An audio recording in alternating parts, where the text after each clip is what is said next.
வணக்கம் மக்களே, welcome to TN Vijay Tamil audio book. நீங்க கேட்டுக்கிட்டு இருக்கிறது நெல் கவனிக்கோளுடைய இறுதி பகுதி. இந்த நாளுடைய மற்ற பகுதியில நீங்க கேட்கல அப்படின்னா அதுக்கான லிங்க் டிஸ்கிரிப்ஷன்ல கொடுத்துருக்கிறேன், மறக்காம செக் பண்ணி பாருங்க. மறுநாள் காலையில 6 மணி இருக்கும். வாசல்ல ஸ்கூட்டர் படபடக்கிற சத்தம் கேட்டுச்சு. ஜன்னல் வழியா எட்டி பார்த்தா நிவேதனா. பாலகிருஷ்ணன் ஸ்கூட்டர் ஸ்டாண்ட் போட்டு நிறுத்திட்டு வேகமா வாசப்படி நோக்கி வந்துகிட்டு இருந்தான். கையில அன்னைக்கு சூடா வெளிவந்த நியூஸ் பேப்பர் இருந்துச்சு. பாலகிருஷ்ணன் உள்ள வந்ததும் நிவேதனா தீகலா மெல்லிய குரலை கேட்டா, என்ன பாலகிருஷ்ணன் இவ்வளவு காலையில வந்திருக்கீங்க, கையில என்ன பேப்பர்? உடனே பாலகிருஷ்ணன் வாசல்ல யாராவது இருக்காங்களான்னு எட்டி பார்த்தான். நிவேதனா, பாதுகாப்புக்கு வந்த அந்த கான்ஸ்டபிள் எல்லாம் போயிட்டாங்களா, இல்ல இன்னைக்கு தான் இருக்காங்களா? ஒரு 5 நிமிஷத்துக்கு முன்னாடி தான் அவங்க இங்க இருந்து கிளம்பி போனாங்க. அவங்கள பத்தி ஏன் இப்ப கேக்குறீங்க அப்படின்னு ரொம்ப இயல்பான குரல்ல கேட்க ஆரம்பிச்சா நிவேதனா. நிவேதனா, இன்னைக்கு காலையில பேப்பரை பாத்தியா? நான் இன்னும் பாக்கலையே. ஏன்? இந்த பாரு அப்படின்னு பேப்பரை நீட்டி நான் பாலகிருஷ்ணன். நிவேதனா பேப்பரை வாங்கி பார்த்தா முதல் பக்கத்திலேயே அரவிந்தாட்சனுடைய கொலை செய்தி விஸ்தாரமா வந்திருந்தது. முதுகுல கத்தியோட அரவிந்தாட்சன் கேபினட் சைஸ்ல கோரமா தெரிஞ்சாரு. அதை பார்த்துட்டு தெரிஞ்சும் தெரியாத மாதிரி யாரையோ கொலை பண்ணிருக்காங்க அப்படின்னு சொன்னா நிவேதனா. யாரையோ இல்ல நிவேதனா, உனக்கு நல்லா தெரிஞ்சவர் தான் கொலை பண்ணிருக்காங்க. போலியா அதிர்ச்சியை காட்டினா நிவேதனா. பாலகிருஷ்ணன் மென்மையா புன்னகைச்சிட்டு, என்ன நிவேதனா, போட்டோல இருக்க அந்த ஆளை உனக்கு தெரியாது? அந்த போட்டோவை நல்லா கூர்ந்து கவனிச்சு பாரு. பார்த்தேன் பாலகிருஷ்ணன், எனக்கு தெரியல. நேத்து காலையில உன்னை இவர் தான் பார்க்க வந்திருந்தாரு, ஞாபகம் இல்லையா? நேத்துக்கு நான் இருந்த சூழ்நிலையில எதையும் ஞாபகம் வச்சுக்க முடியல. ஆமா, யார் இவரு அப்படின்னு அப்பாவைத்தனமா கேட்டா நிவேதனா. ஓகே, நீ மறந்துட்ட, நானே சொல்றேன். செத்து போன அரவிந்தாட்சன் ஒரு பஸ் வாங்குறதுக்காக உங்க அண்ணன் குணசேகரன் கிட்ட ஏதோ அட்வான்ஸ் கொடுத்ததாகவும் அதை பத்தி கேட்க வந்திருக்கிறதாகவும் நேத்துக்கு நீ தானே என்கிட்டயே சொன்ன, ஞாபகம் இல்லையா? ஆமா, ஞாபகம் இருக்கு. நேத்துக்கு இங்க வந்தாரு, அவரா இவரு? இந்த போட்டோல இவரை பாக்குறதுக்கு யாரையோ மாதிரி இருக்கு, அதான் எனக்கு சட்டுன்னு அடையாளம் தெரியல. இந்த அரவிந்தாட்சனை நேத்துக்கு தான் முதலா பாத்தியா நிவேதனா அப்படின்னு பேப்பரை மடிச்சுக்கிட்டு சந்தேகமா கேட்க ஆரம்பிச்சான் பாலகிருஷ்ணன். ஆமா, அதுக்கப்புறம் நீ அவரை பார்க்கவே இல்ல? இல்ல, பொய் சொல்ற. பாலகிருஷ்ணன் இப்படி சொன்னதும் சட்டன் நிமிர்ந்து பார்த்தா நிவேதனா. பொய்யா? பாலகிருஷ்ணனுடைய முகம் மாறி இருந்துச்சு. நேத்துக்கு சாயந்தரம் 7 மணிக்கு டவுன் ஹால்ல நீ அவரை பார்த்து பேசியிருக்க, அவரோட கார்ல ஒன்னா போயிருக்க. இல்ல, நான் போகல. என்னோட தங்கச்சி மதுபாலா நேத்துக்கு உன்னை டவுன் ஹால்ல வச்சு பாத்திருக்கா. நீயும் அந்த அரவிந்தாட்சனும் கார்ல ஒன்னா போனதையும் பாத்திருக்கா. என்கிட்ட வந்து சொன்னா. ஆமா, எதுக்காக நீ அவர் கூட போன? நான் போகவே இல்ல, உங்க தங்கச்சி வேற யாரையோ பாத்திருப்பா. நேத்து நான் சுனிதாவை பார்க்க போயிருந்தேன், அது உங்களுக்கு நல்லாவே தெரியும். அவளை பார்த்துட்டு நேரா வீட்டுக்கு தான் வந்தேன். அப்போ மதுபாலா என்கிட்ட சொன்னது பொய்யா? பொய் தான். என்னை கண்டாலதான் உங்க வீட்டுல யாருக்குமே தான் பிடிக்கலையே. ஏதாவது அபாண்டமா என் மேல ஒரு பொய்ய சுமத்தி என்னை தட்டி கழிக்க பாக்குறாங்க. நிவேதனா, அந்த அரவிந்தாட்சன் கூட கார்ல போனது நீயா இருக்க கூடாது அப்படின்னு தான் வேண்டாத தெய்வங்களை எல்லாம் வேண்டிக்கிட்டு நான் இங்க வந்தேன். அப்ப நிச்சயமா நீ போகல? இல்ல, இல்லவே இல்ல.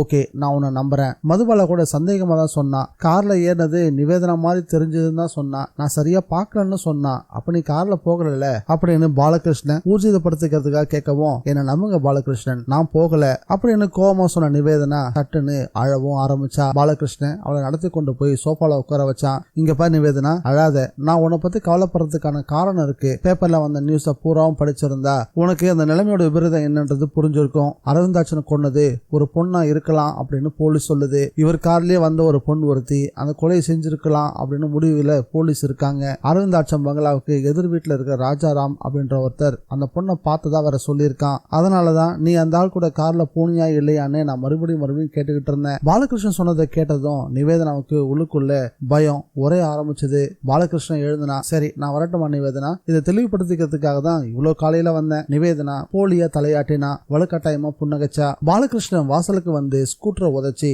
அது மேல ஏறி உட்காந்து எதிர் ரோட்ல ஜிப்னு சீறிட்டு போக ஆரம்பிக்கவும் அவன் போறதையே வெறிச்சு பார்த்துக்கிட்டு இருந்தான் நிவேதனா. அவன் தலை மறைஞ்சதும் உள்ள போக முற்பட்டா. அப்போ ஒரு குரல் கேட்டுச்சு. அக்கா. குரல் கேட்ட பக்கம் திரும்பி பார்த்தா ரோட்ல குப்பையும் காகிதத்தையும் பொறுக்கிற ஒரு 7 வயசு சிறுமி அங்க நின்றுட்டு இருந்தா. கையில ஒரு பழுப்பு நிற கவர் இருந்துச்சு. அவன் முகத்துல பயம் தெரிஞ்சது. என்ன அப்படின்னு கேட்டா நிவேதனா. இந்த கவரை தாடி வச்ச மாமா ஒருத்தர் உங்ககிட்ட கொடுக்க சொன்னாரு. அந்த கவரை நிவேதனாவோட கையில திணிச்சிட்டு அந்த பொண்ணு ஓட்டெடுக்க ஆரம்பிச்சா. நிவேதனா குழப்பமா அந்த கவரை பார்த்தா. ஒட்டப்பட்டிருந்த அதனுடைய வாயை கிழிச்சு பார்த்தா. கவருக்குள்ள ஒரு போட்டோ இருந்துச்சு. கவரை சாட்சி பிடிக்கவும் போட்டோ வழுக்கிக்கிட்டு வெளியே வந்துச்சு. அவளுடைய பார்வை போட்டோ மேல விழவும் அவளுக்கு தலையை வெடிச்சிடுற மாதிரி இருந்துச்சு. அந்த போட்டோல முதுகுல குத்தப்பட்ட கத்தியோட அரவிந்தாட்சன் ஒரு கிளச்சி படுத்து கிடக்க, அரவிந்தாட்சனுக்கு பக்கத்துல உட்கார்ந்தபடி அவளுடைய கோட்டுக்குள்ள கையை நுழைச்சு சாவி எடுத்துக்கிட்டு இருந்தா நிவேதனா. போட்டோவை சட்டன்னு திரும்பி பார்த்தா. பின் பக்கத்துல, நிவேதனா, உனக்கு இந்த போட்டோ பிடிச்சிருக்கா அப்படின்னு சிகப்பு மயில எழுதப்பட்டிருந்தது. அந்த போட்டோவையும் போட்டோல எழுதப்பட்டிருந்த வாசகத்தை பார்த்ததுமே கையில கையில வச்சிருந்த அந்த போட்டோ நடுங்க ஆரம்பிச்சது. போட்டோ மட்டும் இல்ல, அது ஒட்டுமொத்த உடம்பும் நடுங்க ஆரம்பிச்சது.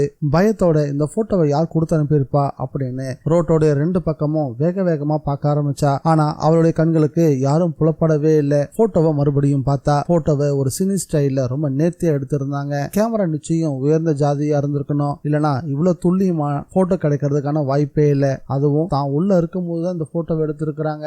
அந்த ரூமுக்குள்ள இருந்த நபரை எப்படி நம்ம பார்க்காம விட்டோம் அப்படின்னு தன்னைத்தானே கேள்வியும் கேட்டுக்க ஆரம்பிச்சா. இனி இந்த போட்டோவை கையில வச்சுக்கிட்டு வெளியே நிக்க வேணாம் அப்படின்னு விருட்டுன்னு வீட்டுக்குள்ள போனா. வீட்டுக்குள்ள நுழைஞ்ச அடுத்த நொடியே அந்த போட்டோவை அவளால முடிஞ்ச அளவுக்கு சுக்குலா கிழிச்சா. பாய்லர்ல வெந்நீர் கொதிச்சுக்கிட்டு இருக்க அதுக்குள்ள அந்த போட்டோ துண்டுகளை போட்டா. கரைக்கட்டையோட சேர்த்து அது எல்லாமே சாம்பலா மாற ஆரம்பிச்சது. அதே நொடியில கதவை யாரோ ஒருத்தர் டொக் டொக்னு தட்டினாங்க. யார் அது அப்படின்னு குரல் கொடுத்து பார்த்தா அந்த குரல்ல ஒரு விதமான பயம் தெரிஞ்சது. வேகமா போய் கதவை திறந்து பார்க்கவும் எதிர் பங்களாவோட வேலையால் நின்றுட்டு இருந்தான். மனசுக்குள்ள ஒரு சின்ன நிம்மதி வரவும், என்ன கண்ணையா அப்படின்னு கேட்டா. அம்மா, உங்களுக்கு ஒரு போன் வந்திருக்கு, யாருன்னு சொன்னாங்களா? இல்லம்மா, யாருன்னு சொல்லல, உங்ககிட்ட ஏதோ அவசரமா பேசணுமா? பேசுறது ஆனா பெண்ணா அப்படின்னு கேட்டா. ஆண் குரல் தான் கேட்டுச்சு. சரி வா போகலாம். வீட்டை பூட்டிட்டு அந்த வேலையாளோட வேகமா எதிரில் அந்த பங்களாக்குள்ள நுழைஞ்சா. முன்புற அறையில டீபாய்க்கு மேல ரிசீவர் உருக்குலைச்சு வைக்கப்பட்டிருந்தது. அந்த அறைக்குள்ள யாருமே இல்ல. ஐயா வீட்டுல இல்லையா கண்ணையா? இல்லம்மா, வாக்கிங் போயிருக்காரு, வர நேரம் தான், நீங்க பேசிட்டு போங்கம்மா, எனக்கு உள்ள கொஞ்சம் வேலை இருக்கு. பேசிட்டு போறப்போ காம்பவுண்ட் கேட்டையும் கொஞ்சம் சாத்திட்டு போயிடுங்க. சரி அப்படின்ற மாதிரி தலையாட்டின நிவேதனா.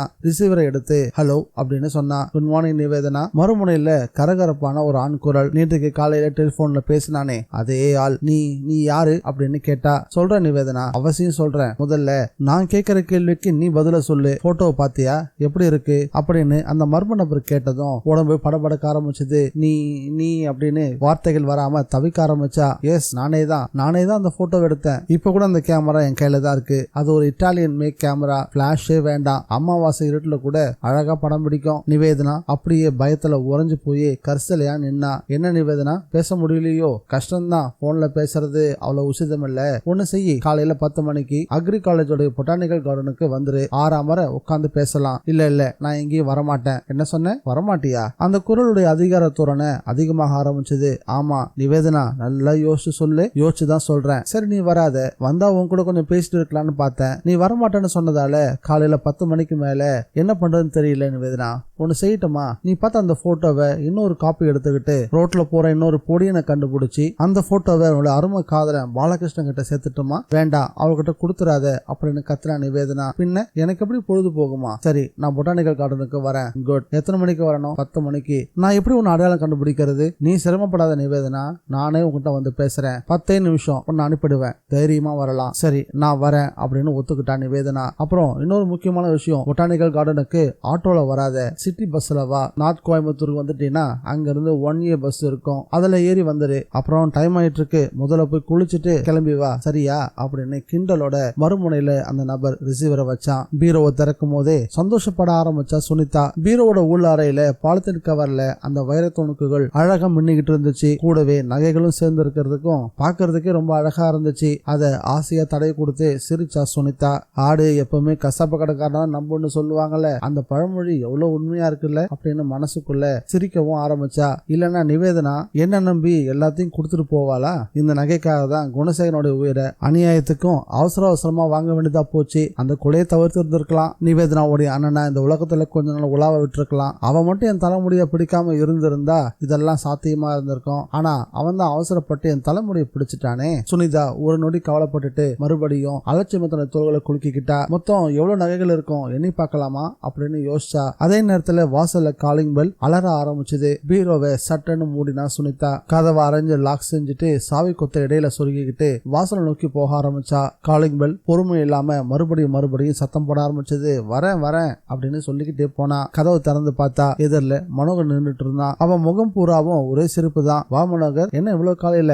உள்ள நுழைஞ்ச மனோகர் கதவை சாத்திட்டு சட்டன்னு சுனிதாவை கட்டிப்பிடிச்சான். என்ன காலையில ஃபுல் மூட்ல இருக்க போல இருக்கு? இருக்காத பெண்ண, ஒரு சந்தோஷமான விஷயத்த உங்ககிட்ட சொல்லிட்டு அதை கொண்டாடிட்டு போலாம் தான் இங்க வந்திருக்கேன் சுனிதா. சந்தோஷமான விஷயமா? அப்படின்னா அந்த நகைகளை பூராவும் நிவேதனா உங்ககிட்ட கொடுத்துட்டாளா? போலியா ஆர்வம் காட்டினா சுனிதா. அவ்வளவு சுலபமா கொடுத்துருவாளா என்ன? அந்த நகைகளை அவகிட்ட இருந்து வாங்கறதுக்காக அவளை ஒரு டிராப்ல மாட்டி விட்டுருக்கேன். இன்னைக்கு சாயந்தரத்துக்குள்ள அவளே எங்ககிட்ட பூரா நகையும் கொண்டு வந்து கொடுத்துருவா. சுனிதா லேசா அதிர்ந்தா. என்ன சொல்ற மனோகர்? நடந்த விஷயத்த சொல்லட்டுமா அப்படின்னு கேட்டு கேட்டுக்கிட்டு நாற்காலில சாஞ்சு உட்காந்தான் அவன். சொல்லு, ரிப்பேருக்காக கொடுத்திருந்த என்னோட கேமராவை வாங்குறதுக்காக நேற்று ராத்திரி டவுன் ஹால் போயிருந்தேன். அந்த நிமிஷத்துல இருந்து அதிர்ஷ்ட தேவதை என் கூட வர ஆரம்பிச்சுட்டா. கேமராவை வாங்கிட்டு பில்ம அதுல லோட் பண்ணிட்டு நான் வெளியே வந்தப்போ அரவிந்த் ஆட்சனும் நிவேதனாவும் ஒரு கார்ல ஏறி போனதா பார்த்தேன். கார் புறப்பட்டதும் நானும் என்னோட பைக்ல அவங்கள ஃபாலோ பண்ண ஆரம்பிச்சேன். அரவிந்த் ஆட்சனுடைய பங்களா முன்னாடி கார் போய் நின்னுச்சு. என் பைக்கை அந்த பங்களா விட்டு தள்ளி கொஞ்சம் இருட்டுல மறைவா விட்டுட்டு பின்பக்கமா போய் சுவரேறி குதிச்சு உள்ள போய் ரூமுக்குள்ள மறைஞ்சு நின்றுகிட்டேன். Quite interesting Manohar. அப்புறம் அரவிந்த் ஆட்சனும் நிவேதனாவும் முன்னாடி இருந்த அறையில நின்று பேசிட்டு இருந்தாங்க. அவங்க பேசினது எதுவும் என் காதுல விழவே இல்லை. கொஞ்ச நேரம் கழிச்சு அரவிந்த் ஆட்சன் மட்டும் நான் மறைஞ்சிருந்த ரூமுக்கு வந்தான். என் மூளையில திடீர்னு ஒரு பிளாஷ் அடிச்சது. உள்ள நுழைந்த அரவிந்த் ஆட்சனை என்னோட குங்ஃபு அடியால அவனுடைய கழுத்து நரம்ப பலமா தாக்கின. அந்த மனுஷன் ஒரு வார்த்தை கூட பேசாம மௌனமா சரிஞ்சு விழுந்தான். பெல்ட் பட்டையில வச்சிருந்த கத்தி எடுத்து அவன் முதுகுல பலமா குத்திட்டேன். சுனிதா மலர்ந்தா. ஆளைய திட்டுட்டியா? அழகா. அப்போ இன்னைக்கு வந்து நியூஸ் நீ இன்னும் பேப்பர்ல பாக்கலையா அப்படின்னு கேட்டான் மனோகர். இல்லையே, நான் இப்பதான் ஏர்போர்ட்ல இருந்து வரேன். வந்ததும் குளிக்க போலான்னு ரெடி ஆயிட்டு இருந்தேன். அதுக்குள்ள நீ வந்துட்ட. அப்புறம் என்னாச்சு சொல்லு, இந்த போட்டோவை பாரு அப்படின்னு மனோகர் போட்டோவை பார்த்ததும் சுனிதாவோட முகம் மாற ஆரம்பிச்சது. என்ன மனோகர், அரவிந்தாட்சனோட பாடிக்கு பக்கத்துல நிவேதனா உட்கார்ந்துட்டு இருக்கா. அது மட்டும் இல்லாம அவளுடைய கோட் பாக்கெட்டுக்குள்ள கையை விட்டு எதையோ தேடிட்டு இருக்காளே. சுனிதா, இததான் அருமையோட கேமரால நான் படம் பிடிச்சேன். சுனிதா மௌனமா போட்டோவே பார்த்துட்டு இருந்தா. என்ன சுனிதா அமைதியா இருக்க? நான் இந்த விஷயத்த சொல்லி முடிச்சதும் நீ சந்தோஷப்படுவ, என் மேல விழுந்த பொருளுவன்னு நினைச்சேன். ஆனா நீ அமைதியா இருக்கியே, ஏன்? சுனிதா அந்த போட்டோவை அவங்க கிட்ட திருப்பி கொடுத்துட்டு செயற்கையான கழிவிறக்கத்தோட பேச ஆரம்பிச்சா. மனோகர், குணசேகரனை கொலை செஞ்சது எனக்கு இன்னும் உறுத்தலா இருக்கு. அந்த சம்பவம் என் மனசை விட்டு போகவே மாட்டாங்குது. அதுக்குள்ள இன்னொரு கொலையை பண்ணிட்டு வந்துட்டேன். அதான் பயமா இருக்கு மனோகர். மனோகர் சிரிச்சா. சுனிதா, நீ குணசேகரனை கொலை செஞ்சது அனாவசியம், நான் செஞ்சது அவசியம். அரவிந்தாட்சன் உயிரோடு இருக்கிற வரைக்கும் அந்த நிவேதனா கிட்ட இருந்த நகைகளை நம்மளால வாங்க முடியாது. அரவிந்தாட்சனும் சாகணும், நிவேதனாவும் நம்ம வலையில வசமா சிக்கணும். இப்போ ரெண்டுமே நடந்திருக்கு. இந்த போட்டோவை காட்டி அவளை மிரட்டல நகைகளை எங்க இருந்தாலும் கொண்டு வந்து என் கையில கொடுத்துட்டு கண்காணாம ஓடியே போயிடுவா. மனோகர் சொல்ல சுனிதா மனசுக்குள்ள அதிர ஆரம்பிச்சா. போலியா, you have done a marvellous job Manohar அப்படின்னு மனோகரோட கழுத்தை வேண்டா வெறுப்பா கட்டி பிடிச்சுக்கிட்டு அவனுடைய சொரசொரப்பான மோபாயில தான் முகத்தை தேய்ச்சிக்கிட்டா. இப்பதான் நீ சுனிதா மாதிரி தெரியுற மனோகர், ஒரு 10 நிமிஷம் உட்காரு, நான் குளிச்சு முடிச்சுட்டு வந்துடுறேன். சுனிதா சொன்னதும் மனோகர் தன்னுடைய வாட்ஸ்அப் பார்த்தான். இல்ல சுனிதா, எனக்கு உட்காரலாம் நேரம் இல்ல, மணி இப்போ 9 ஆகுது, நான் கொஞ்சம் வெளியே போயிட்டு வந்துடுறேன். இன்னைக்கு உனக்கு ஆஃப் தானே? ஆமா. வீட்டுல தானே இருப்ப? ஆமா. நான் ஒரு 11 மணிக்கு மறுபடியும் வந்து உன்னை பாக்குறேன். சரி வா அப்படின்னு சொன்னான். மனோகர் சுனிதாவோட கண்ணத்தை செல்லாம தட்டிட்டு வாசல் நோக்கி போக ஆரம்பிச்சான். சுனிதா அவனுக்கு கை அசிட்டு கதவை சாத்துக்கிட்டு உள்ள வந்தா. மனசுக்குள்ள பயம் லேசா கதிரா கீற ஆரம்பிச்சது. நிவேதனா பயந்து போய் உண்மையை சொல்லிடுவாளோ? நிச்சயமா இந்த போட்டோ அவளை உண்மையை சொல்ல வச்சிரும். நிவேதனா நகையை என்கிட்ட தான் கொடுத்து வச்சிருக்கிறதா மனோகர் கிட்ட சொல்லிடுவா. அதுக்குள்ள அவ வாயை அடைக்கணும். சுனிதா ஒரு தீர்க்கமான முடிவோட சுவர்ல இருந்த ஒரு அலமாரியை திறந்தா. அதுக்குள்ள ஒரு ரகசிய அறை இருந்துச்சு. அதுக்குள்ள கையை விட்டு அதை எடுத்தா. ஒரு சின்னஞ்சிறிய குரோமியம் மெட்டாலிக் ரிவால்வர் வெளியே வந்துச்சு. சாரி நிவேதனா, நீ வாய் திறக்காம இருக்கிறதுக்கு இதை விட என்கிட்ட வேற வழியே இல்ல. அதே நேரத்துல மறுபடியும் காலிங் பெல் ஒலி எழுப்ப ஆரம்பிச்சது. Botanical garden. நிவேதனா கார்டனுக்குள்ள இருந்த சிகப்பு நிற திட்டுக்கு மேல ரொம்ப சோகமா உட்கார்ந்துட்டு இருந்தா. கார்டன்ல சொற்ப பேர் தான் தெரிஞ்சாங்க. அக்ரி காலேஜை சேர்ந்த ஸ்டூடெண்ட்ஸ் 2 பேர் புத்தகமும் கையுமா தெரிஞ்சாங்க. ஒட்டு போடப்பட்டிருந்த ரோஜா செடிகள் சின்ன சின்ன மண் தொட்டிகள்ல ரொம்ப புஷ்டியா வளர்ந்திருந்தது. தோட்டத்தினுடைய வேலையாள் ஒருத்தன் அந்த ரோஜா செடிகளுக்கு எருத்தூளை போட்டுக்கிட்டு இருந்தான். கார்டன் பூராவும் ஜில்லி பண ஒரு நிழல். நிவேதனா தன் கையில இருந்த வாட்ச பார்த்தா. மணி சரியா 10:05. மனசுக்குள்ள ஒரு விதமான பயம் அதிகமா இருந்துச்சு. அந்த பயம் உடம்பு பூரா பரவியும் கிடந்துச்சு. அந்த நபர் யாரு? அவன் வருவானா இல்ல வரமாட்டானா? மெல்ல எழுந்து வந்து சுத்தும் முத்தும் பார்த்தா. ஆள் அறவுமே இல்ல. கொஞ்ச நேரத்துக்கு முன்னாடி கண்ணில் பட்ட அந்த மாணவர்களும் இப்ப மறைஞ்சு போயிருந்தாங்க. நிவேதனா ஒரு தவிப்போட நடப்போட்டு புல்தரையை நோக்கி வலம் வர ஆரம்பிச்சா. பூங்கால சின்ன பசங்க ஒரு 4-5 பேர் விளையாடிட்டு இருந்தாங்க. மிஸ் நிவேதனா. நிவேதனா திரும்பி பார்த்தா. கண்ணங்கரேன்னு பற்கள் மட்டும் அசாத்திய உண்மையோட தெரிய அவன் சிரிச்சு நின்றுட்டு இருந்தான். சாரி நிவேதனா, 5 நிமிஷம் லேட் ஆயிடுச்சு. ரொம்ப நேரமா காத்துக்கிட்டு இருக்கியோ? ஆமா, அரை மணி நேரமா காத்துக்கிட்டு இருக்கேன். நீ தான் அந்த போட்டோ எடுத்த ஆசாமியா? நிவேதனா மார்புக்கு குறுக்க கைகளை கட்டிக்கிட்டு அவனை ஏறிட்டு பார்த்தா. ஆமா, என் பேரு மனோகர். நீ நகையை எடுத்துட்டு வந்தியே ஜெயாமா, அவங்க கிட்ட கொஞ்ச நாள் வேலை செஞ்சுக்கிட்டு இருந்தேன். அது 6 மாசத்துக்கு முன்னாடி. நிவேதனா பதில் சொல்லாம நின்றுட்டு இருந்தா. மனோகர் தன் சட்ட பாக்கெட்ல இருந்து ஒரு சிகரெட் பெட்டி எடுத்து ஒரு சிகரெட்டை உருவி உள்ளங்கையில தட்டி உதட்டுல பொறுத்துக்கிட்டு லைட்டர் பிளாஷ் பண்ணா. மெலிசான தீஜுவால சோம்பல வெளிப்பட்டு சிகரெட்டோட தலையை எரிக்க ஆரம்பிச்சது. அப்புறம் நிவேதனா, பிசினஸ் பேசலாமா அப்படின்னு சொன்னா மனோகர். பிசினஸா? ஆமா பிசினஸ் தான். அந்த நகைகள்லாம் எனக்கு வேணும். எந்த நகைங்க? ஜெயமோட நகைகள் தான். அந்த நகைக்காக 2 கொலைகள் நடந்திருக்கு. அந்த 2 கொலை நடந்த பிறகும் நீ முரண்டு பிடிக்கிறன்னா உனக்கு எவ்வளவு தைரியம் இருக்கணும்? இன்னும் 24 மணி நேரத்துல அந்த நகை பூராவும் என் கைக்கு வரணும். இல்லாட்டி நிவேதனா இடமறைச்சு கேள்வி கேட்டா. இல்லன்னா இந்த போட்டோ போலீஸ்ல கொடுத்துருவீங்களாக்கும். மனோகர் சிரிச்சான். அது கடைசி பட்சம் நிவேதனா, அதுக்கு முன்னாடி ஒரு காரியம் செய்வேன். உன்னோட பாலகிருஷ்ணனை இல்லாமலேயே பண்ணிடுவேன். திக்கு நிமிர்ந்து பார்த்தா அவர் எதுக்காக இந்த விஷயத்துல இழுக்கிற சீரினா நிவேதனா. மனோகர் சிகரெட்டை ஆழமா உறிஞ்சி புகையை சிக்கனமா வெளியிட்டான். என்னோட குறி பூராவும் அந்த நகை மட்டும்தான், அது உங்ககிட்ட இருக்கு. அதை நீயா கொடுத்துட்டினா பாலகிருஷ்ணன் கையால தாலியை வாங்கிக்கிட்டு குழந்தைகளை பெத்துக்கிட்டு மனசுல பாரமே இல்லாம இந்த கோயம்புத்தூரை சுத்தி வரலாம். நகையை கொடுக்காம வம்பத்தனம் பண்ணினா பாலகிருஷ்ணன் போஸ்ட்மார்ட்டம் டேபிளுக்கு தான் போவான். என்ன சொல்ற? 2 நிமிஷம் உனக்கு டைம் தரேன். அந்த நகைகளை நீயா கொண்டு வந்து தரியா இல்ல உன் பாலகிருஷ்ணன் பறி கொடுக்கறியா? அவரை ஒன்னும் பண்ணிடாத. அப்ப நகையை கொண்டு வந்து கொடுத்துரு. என்கிட்ட இப்ப அந்த நகை இல்ல, பின்ன யார்கிட்ட இருக்கு? நிவேதனா ஒரு 5 நொடி யோசிச்சு பார்த்துட்டு, என் கூட படிச்சவ சுனிதான்னு பேரு, ஏரோஸ்டஸா இருக்கா, அவகிட்ட தான் கொடுத்து வச்சிருக்கேன் அப்படின்னு சொன்னா. அதை கேட்டதும் மனோகருடைய முகம் கறிக்கட்டையா மாற ஆரம்பிச்சது. நிவேதனா சுனிதாவோட பேரை சொன்னதும் மனோகருக்குள்ள ஆச்சரியம் பரவ ஆரம்பிச்சது. நிவேதனாவை கண்கள் எடுங்க பார்த்தான். பேர் என்ன சொன்ன? சுனிதாவா? ஆமா, பொய் சொல்லாத. நிஜமா அந்த சுனிதா கிட்ட நகையை கொடுத்தியா? பொய் இல்ல, நான் சொல்றது நிஜம். அந்த மெட்ராஸ் ரவுடிங்க அப்புறம் அரவிந்தாட்சன் இவங்க கிட்ட தப்பிக்கிறதுக்காகவும் நகையை காப்பாத்துறதுக்காகவும் தான் சுனிதா கிட்ட நகையை கொடுத்து வச்சேன். இப்போ நகை அவகிட்ட தான் இருக்கு. நான் சொல்றது உனக்கு நம்பிக்கை இல்லைன்னா இப்பவே என் கூட வா, சுனிதாவோட வீட்டுக்கு போகலாம். மனோகத்தனுடைய மோவாய சில வினாடிகள் இடது கையால தேய்ச்சிக்கிட்டு யோசனை செஞ்சான். அந்த சுனிதா வீட்டுக்கு நானும் வரணுமா? அது சரியா இருக்காது நிவேதனா. நீ அவ வீட்டுக்கு போய் நகையை வாங்கிட்டு வந்து என்கிட்ட கொடுத்துரு. நிவேதனா தலையை உயர்த்தி மனோகரை பார்த்தா. இத பார், அந்த நகைகளை சுனிதா கிட்ட இருந்து வாங்கிட்டு வந்து உங்ககிட்ட தரதுல எனக்கு எந்த விதமான கஷ்டமும் இல்ல. ஆனா அந்த நகையை கொண்டு வந்து உங்ககிட்ட கொடுக்கணும்னா எனக்கு 2 நிபந்தனைகள் இருக்கு. என்ன நிபந்தனை? நகைகளை உங்ககிட்ட கொடுக்கறதுக்கு முன்னாடி நீ அந்த போட்டோவையும் நெகட்டிவையும் என்கிட்ட தரணும். அந்த 2 மெட்ராஸ் ரவுடிகளையும் என்னோட வழியில இருந்து அப்புறப்படுத்தணும். திரும்பவும் நான் அவனுங்களை பார்க்கவே கூடாது. என்னோட வழியில வேற யாரும் குறுக்க வரக்கூடாது. ஓகே நிவேதனா, உன்னுடைய நிபந்தனையை நான் ஏத்துக்கிறேன் அப்படின்னு சொன்ன மனோகர். எனக்கு வேண்டியது அந்த ஜெயாமோட நகைகள் தான். அது என் கைக்கு கிடைச்சதும் நான் என் பாட்டுக்கு போய்கிட்டே இருப்பேன். உன்னோட வழியில நானோ மத்தவங்களோ யாரும் குறுக்கிட மாட்டாங்க. அந்த 2 மெட்ராஸ் ரோடுகளையும் செம்மையா கவனிச்சு அனுப்பி வச்சிடுறேன். போதுமா? நீ பழையபடி மும்பைக்கு போய் அந்த பத்திரிகை தொழிலையே ஹாயா பார்க்கலாம். சரி, நான் சுனிதா வீட்டுக்கு போறேன். மறுபடியும் நான் உன்னை வந்து எங்க பார்க்கணும்? மனோகர் யோசிச்சான். பிறகு மெல்லிய குரல்ல கேட்டான். அந்த சுனிதா வீட்டுக்கு போயிட்டு எவ்வளவு நேரம் கழிச்சு வருவ? 2 மணி நேரம் ஆகும். நீ வர வரைக்கும் நான் இங்கேயே இருக்கேன். சரி. நிவேதனா பஸ் ஸ்டாப் நோக்கி மெல்ல நடப்போட ஆரம்பிச்சா. மனசுக்குள்ள இனம் புரியாத பயம் பிம்பங்களா அசைய ஆரம்பிச்சது. 2ஆம் நம்பர் சேரன் பஸ்ல இருந்து கீழே இறங்கினா நிவேதனா. 5 நிமிஷம் வேகமா நடந்த பிறகு சுனிதா வீட்டுக்கு வந்து சேர்ந்திருந்தா. முகம் பூராவும் சொத சொதன்னு வேறு வழிஞ்சுகிட்டு இருந்தது. கர்ச்சிப்பால ஒத்திக்கிட்டு காமன் கேட்டை திறந்து உள்ள போனா. வாசல்ல ஏறி காலிங் பெல்லோட சுவிட்ச்ல விரல வைக்கலான்னு போனப்பதான் கதவு லேசா திறந்திருக்கிறத பார்த்ததும் கதவு திறந்தபடிதான் இருக்கா அப்படின்னு யோசிச்சுக்கிட்டே சுனிதா அப்படின்னு குரல் கொடுத்தா. உள்ள இருந்து பதிலே இல்ல. நிவேதனா உள்ள நுழைஞ்சா. 3 அறையில யாருமே இல்ல. நிவேதனா 3 அறைக்குள்ள நுழைஞ்சி அடுத்த அறைக்கு திரும்ப முயற்சி பண்ணவும் இடது கை பக்கமா இருந்த பாத்ரூம்ல இருந்து ஷவர் சீரக்கூடிய சத்தம் கேட்டுச்சு. நிவேதனா அந்த குழப்பத்திலையும் சுனிதா மேல கோபம் பொங்குச்சு. வாசல்ல கதவு திறந்து போட்டுட்டு இப்படி யாராவது குளிப்பாங்களா? சுனிதா அப்படின்னு கூப்பிட்டுக்கிட்டே பாத்ரூம் கதவை தட்டினா நிவேதனா. ஆனா உள்ள இருந்து பதிலே இல்ல. ஏ சுனிதா அப்படின்னு குரலை உயர்த்தி சத்தம் போட்டு பார்த்தா ஷவர் சீரக்கூடிய சத்தம் மட்டும் தான் தொடர்ந்து கேட்டுக்கிட்டே இருந்துச்சு. மறுபடியும் கதவை வேகமா தட்டவும் கதவு உள் வாங்க ஆரம்பிச்சது. கதவு திறந்ததும் ஷவரோட சத்தம் இன்னும் அதிகமா கேட்க ஆரம்பிச்சது. பாத்ரூம்குள்ள நுழைஞ்சா நிவேதனா. பாத்ரூம்குள்ள நுழைஞ்ச நிவேதனாவுடைய பார்வை பாத்டப்ல குப்புற விழுந்து கிடந்த சுனிதா மேல பட்டுச்சு. சுற்றிலும் ரத்த தேங்கல்கள். நிவேதனா ஒரு வினாடி உறைஞ்சு போய் நின்னா. பிறகு மெல்ல நட போட்டு பாத்டப்ப நோக்கி நெருங்கினா. சீறி வந்துகிட்டு இருந்த ஷவரை நிறுத்திட்டு சுனிதா கிட்ட குனிஞ்சா.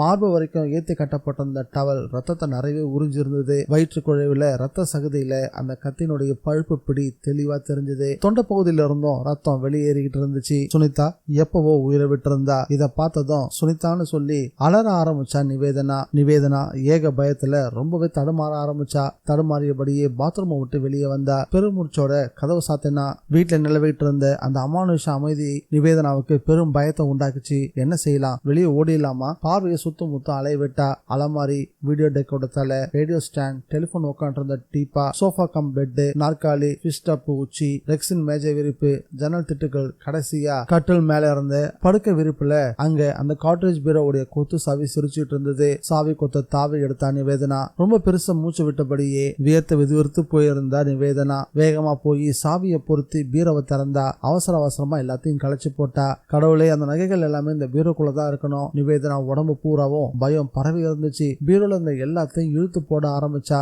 பீரோல இருந்த ஒவ்வொரு சின்ன அறையையும் ரொம்ப உன்னிப்பா திறந்து பார்க்க ஆரம்பிச்சா. எவ்வளவு உன்னிப்பா தேடியும் அவகிட்ட அந்த பாலித்தீன் கவர் மட்டும் சிக்கவே இல்லை. வந்தவன் சுனிதாவோட கதையை முடிச்சுட்டு நகைகளோட வெளியே போயிருக்கான். இது சர்வ நிச்சயம். இந்த வீட்டை ஒரு நாள் பூரா தேடினாலும் பிரயோஜனமே இல்ல. மனசுக்குள்ள வார்த்தைகள் டெலிபிரிண்டா படபடக்க ஆரம்பிச்சது. தளர்வா கதவை நோக்கி நடக்க ஆரம்பிச்சா. அதே நேரத்துல டெலிபோன் அங்க ரிங் ஆக ஆரம்பிச்சது. ரிசீவர் எடுக்கலாமா வேண்டாவா? நிவேதனா மெல்லமா நடந்துட்டு ரிசீவர் எடுத்தா. குரல்ல பிசுறு தட்ட ஹலோ அப்படின்னு சொன்னா. பேசுறது யாரு? சுனிதாவா? மறுமுனையில மனோகருடைய குரல் கேட்டுச்சு. இல்ல, நான் நிவேதனா. நிவேதனா நீயா? போன காரியம் என்னாச்சு? படபடக்க ஆரம்பிச்சா மனோகர். நிவேதனா அவருடைய கேள்விக்கு பதில் சொல்லாம உனக்கு சுனிதாவோட போன் நம்பர் எப்படி கிடைச்சது அப்படின்னு கேட்டா. மறுமுனையில மனோகர் கனமா சிரிச்சான். டெலிபோன் டைரக்டரிய பார்த்தேன், நம்பர் கிடைச்சது. போன காரியம் என்னாச்சுன்னு கேட்கலாம் தான் போன் பண்ணேன். சுனிதாவை பாத்தியா? ஜுவல்ஸ் எல்லாம் வாங்கிட்டியா? அதை சொல்ல முதல்ல அப்படின்னு கேட்டா மனோகர். சுனிதா பயத்தோட மனோகர் அப்படின்னு சொன்னா. என்ன சுனிதாவை அப்படின்னு தடுமாறி பேசவும், சுனிதாவுக்கு என்ன?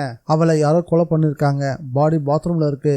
என்ன சொல்ற அப்படின்னு மனோகர் இப்ப தடுமாற ஆரம்பிச்சான். நிஜத்தை தான் சொல்றேன். நான் இங்க வரப்போ வீடு திறந்திருந்தது. உள்ள வந்தேன். பாத்ரூம்ல பாட்டப்ல சுனிதா கத்தி குத்தோட ரத்தத்துல கிடக்குறா. மனோகர் சில வினாடிகள் மௌனிச்சுட்டு பீரோல நகைகள்லாம் இருக்கா அப்படின்னு மெல்லிய குரல்ல கேட்டான். இல்ல, தேடி பார்த்துட்டேன். பொய் சொல்லாத, நான் கண்டுபிடிச்சிருவேன். ஐயோ, நான் நிஜமா தான் சொல்றேன். சரி, நீ அங்கேயே இரு, நான் இப்ப வந்துடுறேன். 2 பேருமா சேர்ந்து தேடி பார்க்கலாம். அவன் நகை எங்காவது பதுக்கி வச்சிருந்திருப்பா. நோ, இந்த வீட்டுல என்னால இருக்க முடியாது, நான் போறேன். இங்க இருக்கவே எனக்கு பயமா இருக்கு அப்படின்னு சொல்லி நிவேதனா ரிசீவரை பட்டுன்னு வச்சுட்டா. ரிசீவரை சேல தலைப்பால தொடச்சு வச்சுட்டு வேகமா நடந்து வந்து கதவை திறந்து வாசல்ல இறங்கினா. அந்த ஆக்ஸ் காலனி முழுசும் வெறிச்சோடி போயிருந்தது. நல்ல வழியா தெருவுல யாருமே நடமாடவே இல்லை. உடம்பு முழுசும் வேர்வை வழிய வேக வேகமா நட போட்டு ரோட்டை தொட்டு பஸ் ஸ்டாப் பக்கத்துல நின்றுட்டு இருந்த ஒரு ஆட்டோல ஏறி உக்காந்ததும் டிரைவர் எங்கம்மா போகணும் அப்படின்னு கேட்டாரு. சேரன் நகர் அப்படின்னு சொன்னதும் ஆட்டோ வேகமா கிளம்பிச்சு. ஆட்டோ சேரன் நகருக்குள்ள நுழைஞ்சு நிவேதனா வீட்டுக்கு முன்னாடி நின்னுச்சு. பணத்தை கொடுத்துட்டு ஆட்டோவை அனுப்பிட்டு வீட்டுக்குள்ள போக திரும்பினதும்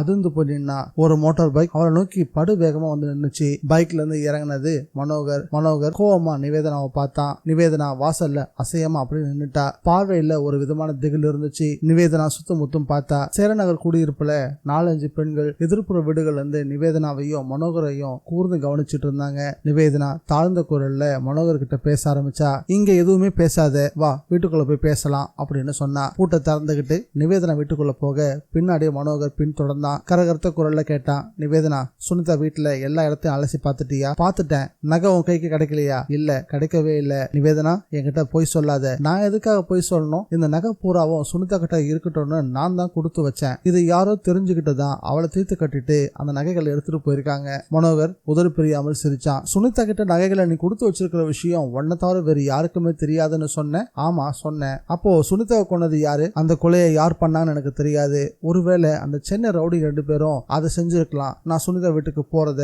அவங்க ஃபாலோ பண்ணி தெரிஞ்சுக்கிட்டு சுனிதாவோட கதையை முடிச்சுட்டு அந்த நகையை தூக்கிட்டு போயிருக்கலாம். நான் அப்படி நினைக்கல நிவேதனா. அப்போ நீ என்ன யோசிக்கிற அப்படின்னு கேட்டா நிவேதனா. சுனிதாவை கொன்னது நீயாவே இருக்கலாம். என்கிட்ட இருந்து நகைகளை காப்பாத்துறதுக்காக சுனிதாவோட வீட்டுக்கு போன நீ அவளை கொன்னுட்டு அந்த நகைகளை வேற எங்கேயோ பத்திரப்படுத்திட்ட. சுனிதாவை யாரோ கொன்னுட்டதாகவும் கொன்னவங்க நகை எடுத்துட்டு போயிட்டாங்க அப்படின்னு என்கிட்ட பொய்ய சொல்லி என்ன திசை திருப்ப பாக்குற. உன்னை பத்தி எனக்கு நல்லாவே தெரியும் நிவேதனா. சுனிதாவை நீ கொலை பண்ணதை நான் மன்னிச்சிடுறேன், மறந்துடுறேன். ஆனா நகைகளை மட்டும் என்கிட்ட கொடுத்துரு. நிவேதனாவுக்கு ஆத்திரம் வர ஆரம்பிச்சது. தொண்டை தெறிக்க கத்த ஆரம்பிச்சா. என்ன உளர்ற? சுனிதாவை நான் கொலை செஞ்சனா? ஆமா, நீ தான் பண்ணிருக்கணும். மனோகர் கோவமா அவளை நெருங்கினா. அவளுடைய வலது தோள்பட்டிய அசுரப்படியா பிடிச்சான். உனக்கு 5 நிமிஷம் டைம் தரேன், அதுக்குள்ள எனக்கு எல்லா உண்மைகளும் தெரிஞ்சாகணும். நீ உண்மையை சொல்ல அடம் பிடிச்சீன்னா 6வது நிமிஷம் நான் வெளியே போய்கிட்டே இருப்பேன். இன்னைக்கு சாயந்தரத்துக்குள்ள பாலகிருஷ்ணன் செத்து போயிட்டான்ற நியூஸ் உன் காதுக்கு வந்து சேரும். மனோகர் கடுமையா மிரட்ட ஆரம்பிச்சதும் அவரை ஒன்னும் பண்ணிடாத அப்படின்னு நிவேதனா கெஞ்ச ஆரம்பிச்சுட்டா. அப்போ உண்மையை சொல்லு, அந்த நகைகள்லாம் எங்க போச்சு? ஐயோ, நிஜமாவே எனக்கு தெரியாது. சுனிதாவை கொன்ன வந்தா அந்த நகைகளை எடுத்துட்டு போயிருக்கான். நீ எல்லாம் திருந்த மாட்ட. நாளைக்கு காலையில பாலகிருஷ்ணன் வீட்டுக்கு ஒரு மாலையோட போ. செத்து போனவனோட உடம்புக்கு ஒரு மாலையை போட்டுட்டு வந்து சேரு. நான் முதல்ல கிளம்புறேன். பாலகிருஷ்ணனை போஸ்ட்மார்ட்டத்துக்கு அனுப்ப வேண்டிய வேலையை செஞ்சாகணும் அப்படின்னு சொல்லிக்கிட்டு கதவை நோக்கி போக ஆரம்பிச்சான். அடுத்த நிமிஷம் உறைஞ்சு போய் நின்னா மனோகர். காரணம், கதவு கிட்ட பாலகிருஷ்ணன் நின்றுட்டு இருந்தான். பாலகிருஷ்ணன் திடீர்னு அந்த இடத்துக்கு வந்து சேருவான்னு மனோகரும் எதிர்பார்க்கல, நிவேதனாவும் எதிர்பார்க்கல. மனோகர் குறைஞ்ச சதவீதத்தில் அதிர்ந்து போனாலும் அந்த அதிர்ச்சியை வெளியிட்டு சிரிச்சான். சிரிச்சபடியே சொன்னான். வா பாலகிருஷ்ணன், நல்ல சமயத்துக்கு தான் வந்திருக்கிற. காதலி கஷ்டப்படுற சமயத்துல ஆபத் பாந்தவனா காதலன் வந்தே ஆகணும். அதுதான் உண்மையான காதலுடைய அம்சம். பாலகிருஷ்ணனுக்கு ஒரே குழப்பமா இருந்துச்சு. நிவேதனா பக்கம் திரும்பினா. கொஞ்சம் கோபமான குரல்ல கேட்டான். என்ன நிவேதனா, யார் இந்த ஆளு? நிவேதனா கண்கள்ல நீர் சுரக்க ஆரம்பிச்சது. பாலகிருஷ்ணன், என்ன நிவேதனா, எதுக்காக அழுற? பாலகிருஷ்ணன் பதட்டமா அவளை தோலை தொட்டு பேச ஆரம்பிச்சான். அவனுடைய முதுகுக்கு பின்னாடி மனோகர் சிரிச்சுக்கிட்டு இருந்தான். அவ ஏன் அழறான்ற காரணத்தை நான் சொல்றேன் பாலகிருஷ்ணன். உன்னோட காதலி நினைக்கிற மாதிரி லேசுப்பட்டவெல்லாம் இல்ல, ஒரு கொலையை பண்ணிட்டு பூனை மாதிரி நினைச்சுக்கிட்டு இருக்கா. கொலையா? பாலகிருஷ்ணனுடைய முகம் வேர்க்க ஆரம்பிச்சது. மனோகர் நிவேதனாவை குற்றம் சாட்டவும், இல்ல இல்ல நான் கொலைலாம் செய்யவே இல்லை பாலகிருஷ்ணன், இவன் பொய் சொல்றான், இவன் சொல்றது தயவு செஞ்சு நம்பாதீங்க, நானும் இவங்க கிட்ட எல்லா உண்மையும் சொல்லிடுறேன். நிவேதனா பேச பேச அழுகையில வெடிக்க ஆரம்பிச்சா. உதடுகளை பற்களால கடிச்சுக்கிட்டு அழுகையை மெல்ல முடியாம விசும்ப ஆரம்பிச்சா. சேலை தலைப்பால நனைஞ்சு போயிருந்த கண்களை ஒத்தி எடுத்துக்கிட்டா. உண்மையா? என்ன உண்மையை சொல்ல போற நிவேதனா? பாலகிருஷ்ணன் மனோகரை ஒரு உக்கிரமான பார்வை பார்த்துக்கிட்டே நிவேதனா கிட்ட கேட்டான். மனோகர் சிரிச்சான். என்ன எதுக்காக முறைக்கிற பாலகிருஷ்ணன்? உன்னோட அருமை காதலி இப்ப சொல்ல போற விஷயத்த கேட்டுட்டு அப்புறமா அவளை நீ முறைச்சிக்கோ அப்படின்னு பேசியபடியே ஒரு நாற்காலியை டர்ன்னு இழுத்து போட்டு அதுல உட்கார்ந்தான். மேல் பாக்கெட்ல இருந்த சிகரெட் பாக்கெட்டை எடுத்து சிகரெட் ஒன்ன உருவி பத்தவும் வச்சான். பாலகிருஷ்ணன் நிவேதனாவை ஏறிட்டு பார்த்தான். என்ன சொல்ல போற நிவேதனா? சொல்லு. குரல்ல ஒரு விதமான கோபம் தெரிஞ்சது. நிவேதனா நடுங்கிற குரலை பேச ஆரம்பிச்சா. பாலகிருஷ்ணன், நான் சொல்ல போறதை கேட்டுட்டு என் மேல நீங்க கோவப்படாதீங்க. புத்தி கெட்டு போய் நான் ஒரு காரியம் பண்ணிட்டேன். மும்பைல இருந்து நீ வந்த நிமிஷத்துல இருந்தே உன் மூஞ்சி சுத்தமா சரியில்லை. நான் நினைச்ச மாதிரியே நீ ஏதோ ஒரு இக்கட்ல தான் மாட்டி இருந்திருக்க. இப்பவாவது அது என்னன்னு என்கிட்ட சொல்ல நிவேதனா, ஒன்னையும் என்கிட்ட இருந்து மறைக்காத அப்படின்னு பாலகிருஷ்ணன் சொல்லவும், சொல்லிடுறேன் பாலகிருஷ்ணன், எல்லாத்தையும் சொல்லிடுறேன். நிவேதனா குரல் தழுதழுக்க பேச ஆரம்பிச்சா. நான் மும்பைல இருந்து வந்தப்போ அப்படின்னு சொல்ல ஆரம்பிச்சு ஏறக்குறைய ஒரு 10 நிமிஷம் நிவேதனா அழுகையோட சொல்றத கவலையா கேட்டுக்கிட்டு இருந்தான் பாலகிருஷ்ணன். மனோகர் 2 சிகரெட்டுகளை புகையா மாத்தி காத்துக்கு அனுப்பிட்டு எழுந்தான். குட், வாக்குமூலத்தை ரொம்ப துல்லியமா உன்னோட பாலகிருஷ்ணன் கிட்ட சொல்லி முடிச்சிட்ட நிவேதனா. இனிமே இந்த காதலை உனக்காக என்ன செய்ய போறான்னு பார்க்கலாம். மனோகர் ரொம்ப நக்கலா பேசவும் பாலகிருஷ்ணனுக்கு கோபம் வந்துருச்சு. டேய் அப்படின்னு சொல்லிக்கிட்டு கோபமா மனோகர் மேல பாஞ்சான். அவன் சட்டையை எட்டி பிடிச்சான். அவதான் அந்த நகையை சுனிதா கிட்ட கொடுத்துடன்னு சொல்றாளே, அந்த வீட்டுல போய் தேடிப்பாரு. மனோகர் பற்கள் தெரிய சிரிச்சான். சுனிதா பணமா கிடக்குற அந்த வீட்டுல போய் நான் நகையை தேடணுமா? நிச்சயம் அங்க நகை இருக்காது. உன்னோட காதலி என்னை ஏமாத்துறா. அவ சரியான அழுத்தக்காரி. அவ சொல்றத நீ வேணா நம்பலாம், நான் நம்ப மாட்டேன். பாலகிருஷ்ணன் நிவேதனா பக்கம் திரும்பினா. நிவேதனா உண்மையை சொல்லு, அந்த நகை உங்ககிட்ட இருக்கா இல்லையா? இருந்தா கொடுத்துரு, தலையை சுத்தி தூரம் எரிஞ்சிரு. இல்லைங்க, என்கிட்ட எந்த நகையுமே இல்ல, என்ன நம்புங்க பாலகிருஷ்ணன் அப்படின்னு கெஞ்சாத குறையா பேச ஆரம்பிச்சா நிவேதனா.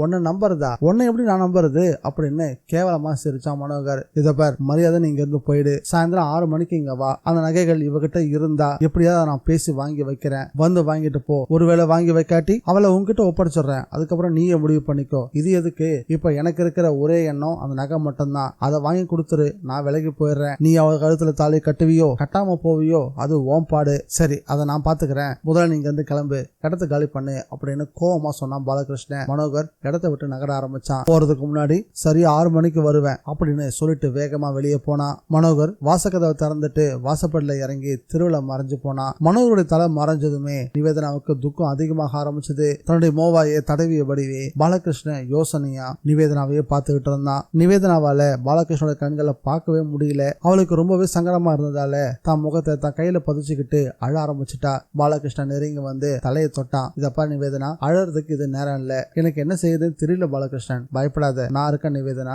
நான் இப்ப கேட்கறதுக்கு மாத்திரம் உண்மையான பதில சொல்லு. அந்த நகைகளை உண்மையாவே சுனிதா கிட்ட நீ கொடுத்து வச்சியா இல்லையா? அந்த மனோகரை ஏமாத்துறதுக்காக அப்படி ஒரு பொய்ய சொல்லி வச்சியா? இந்த பிரச்சனையில இருந்து நீ எப்படி தப்பிக்க போற?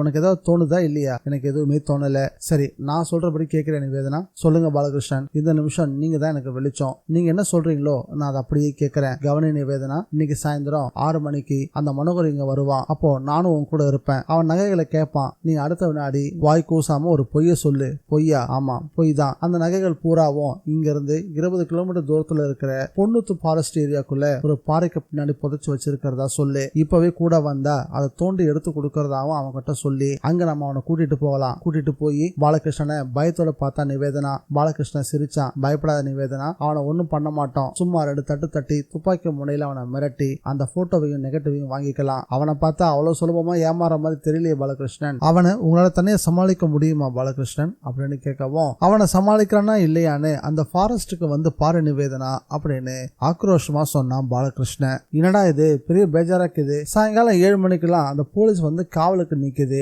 சரி, விடிஞ்சதுக்கு அப்புறம் வந்து பாத்துக்கலாம் அப்படின்னு பார்த்தா அந்த பாப்பா எங்கனாச்சும் போயிடுது. அப்பால பாக்கலாம்னா எவனோ ஒருத்தன் வீட்டுக்குள்ள வந்து உட்காந்துக்கிட்டு இருக்கான். சேரநகரோட தெருமுனையில் நின்னபடி நிவேதனா அவன் வீட்டை பார்த்துக்கிட்டே வீரபத்ரன் காலைகிட்ட புலம்பி தள்ள ஆரம்பிச்சான். இப்போ டைம் என்னடா ஆகுது வீரபத்ரா அப்படின்னு கேட்டான் காளி. 6:15 ஆகுது. இன்னும் கொஞ்ச நேரத்துல அந்த 2 தானாக்காரங்களும் வந்து காவலுக்கு நிக்க போறானுங்க. வீட்டுக்குள்ளார பூந்துகிட்டு அந்த 2 பேரும் என்னத்தடா பண்றாங்க? சே, கோயம்புத்தூர்ல வந்து இறங்கின நேரமே சரியில்லடா, அந்த வீடு கட்ட இப்படி விட்டு பாப்போம் அப்படின்னு காளி ரொம்ப வருத்தமா கேட்கவும் கேட்கவும் வீரபத்ரன் தான் கையில இருந்த பிடிக்கட்டை தூக்கி எரிஞ்சான். அதே நேரம் நிவேதனாவோட வீட்டு வாசல்ல ஒரு பிரைவேட் டாக்ஸி வந்து நின்னுச்சு. டாக்ஸியை ஓட்டிட்டு வந்ததே மனோகர் தான். மனோகர் டாக்ஸி விட்டு கீழே இறங்கி வீட்டுக்குள்ள போனா. யாரா இவன், காலையில வந்துட்டு போனானே அதே கருப்பு தடியன் தான். இவன் எதுக்குடா சும்மா இங்க வந்துட்டு போறான், ஒருவேளை போலீஸால இருக்குமோ? அட போடா, அவன் மோரக்கட்டைய பார்த்தாலே தெரியல, அவனும் நம்ம கேஸ் தான் நினைக்கிறேன். ஆனா எதுக்கு வரான் எதுக்கு போறான் தாண்டா தெரிய மாட்டாங்குதுன்னு ரெண்டு பேரும் பேசிக்க ஆரம்பிச்சானுங்க. காளி பீடி ஒண்ணு எடுத்து பத்த வச்சுக்கிட்டு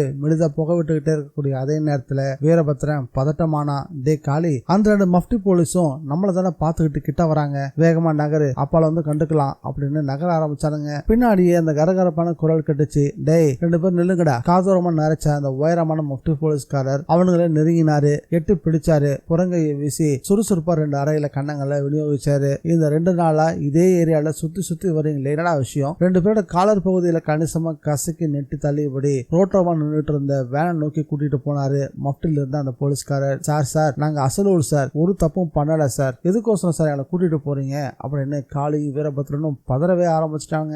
அந்த கான்ஸ்டபிள் சொன்னாரு, குணசேகரன் கொலை விஷயமா இன்ஸ்பெக்டர் உங்களை விசாரிக்க போறாரு. செஞ்ச கொலையை 2 பேருமே மரியாதையா ஒத்துக்கிட்டீங்கன்னா நல்லது, இல்லனா இன்னைக்கு ராத்திரி பூராவும் ஸ்டேஷன்ல ரெட் ரூம்ல வச்சு போலீஸ் உன்னை நல்லா கவனிக்க ஆரம்பிச்சிருவாங்க. அதுக்கப்புறம் நீ வேற வழி இல்ல, ஒத்துக்கிட்டு தான் ஆகணும் அப்படின்னு சொன்னதும் காளி வீரபத்ரன் 2 பேரும் முகமும் வெளியே போக ஆரம்பிச்சது. பொன்னுத்து ஃபாரஸ்ட் போகக்கூடிய ரோட்ல அந்த நீல நிறத்துல இருந்த டாக்ஸி காத்த கிழிச்சுக்கிட்டு போக ஆரம்பிச்சது. மேற்கு திசையில சூரியன் பெங்களூர் தக்காளியா தெரிய மேகங்கள் இல்லாத வானம் பூராவும் சிவப்பு சாயம் பூசுற மாதிரி இருந்துச்சு. குழந்தைங்க இழுத்த கறிக்கோட ரோடு கோணமான தெரிய மனோகர் அதுல காரை அதிகபட்ச வேகத்துல விரட்டிக்கிட்டு இருந்தான். பின் சைட்ல பாலகிருஷ்ணனும் நிவேதனாவும் உட்காந்து இருந்தாங்க. மனோகர் தனது இடது கணத்தை சொரிஞ்சுக்கிட்டே நிவேதனா பக்கம் திரும்பினா. நீ மட்டும் சொன்னது பொய்யா இருந்தா அப்புறம் என்ன மாதிரி மோசமான ஒருத்தனை நீ பார்த்திருக்கவே முடியாது நிவேதனா. பாலகிருஷ்ணன் படபடத்தான். அவதான் பொண்ணுத்து ஃபாரஸ்ட்ல நகைகளை புதைச்சு வச்சிருக்கன்னு ஒத்துக்கிட்டாலே அப்புறம் என்ன மனோகர், சொன்ன விஷயத்தையே மறுபடியும் சொல்லிக்கிட்டு இருக்க? இனிமேலும் நிவேதனா போய் சொல்லுவாளா என்ன?